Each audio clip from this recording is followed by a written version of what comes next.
Writing a Welding Procedure Specification, WPS, is a critical part of ensuring the quality and consistency of welds in various industries.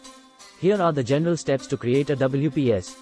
Understand the requirements. Begin by understanding the project or job-specific welding requirements. This includes the type of material to be welded, welding process, welding positions, and any relevant codes or standards, e.g., AWSD 1.1, ASME Section X, that must be followed. Identify base materials. Clearly specify the base materials to be welded, including their specifications, grade, and thickness. Select welding process. Choose the appropriate welding process for the job. Common processes include SMAW, shielded metal arc welding, GTAW, gas tungsten arc welding, GMAW, gas metal arc welding, and FCAW, flux cord arc welding. Joint design and preparation. Describe the joint design, including joint type, e.g., butt joint, fillet joint, bevel angle, root opening, and any other specifics related to joint preparation. Welding positions. Specify the welding positions that will be used, e.g., flat, horizontal, vertical, overhead.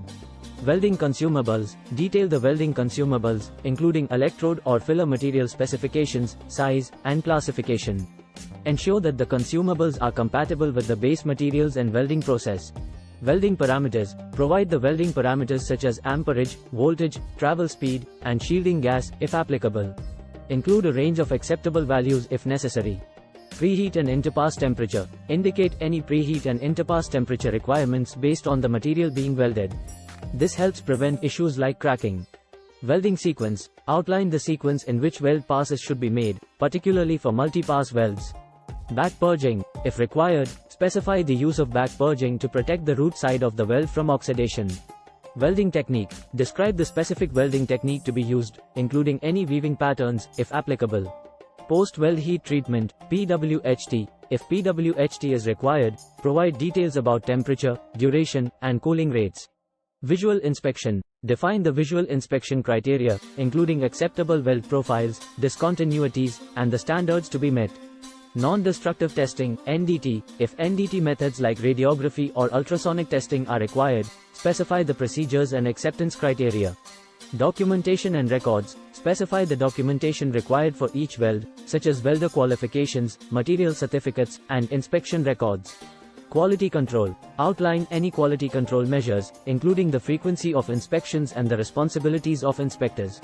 Approval. The WPS should be reviewed and approved by a qualified welding engineer or supervisor to ensure it complies with the project requirements and relevant standards. Revisions and updates. Keep the WPS up to date. If any changes are made to the procedure, ensure that the revised WPS is reviewed and approved.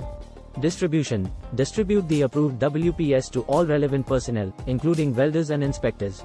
Training. Ensure that welders and welding personnel are trained and qualified in accordance with the WPS. Creating a comprehensive and well-documented WPS is crucial for achieving consistent, high-quality welds that meet the specified requirements and standards. Always consult with experienced welding professionals and adhere to industry codes and standards for specific guidance. Please subscribe Wenkey the Techie channel. Also like, share, and press bell icon for the upcoming videos. Thanks for watching Wenkey the Techie channel.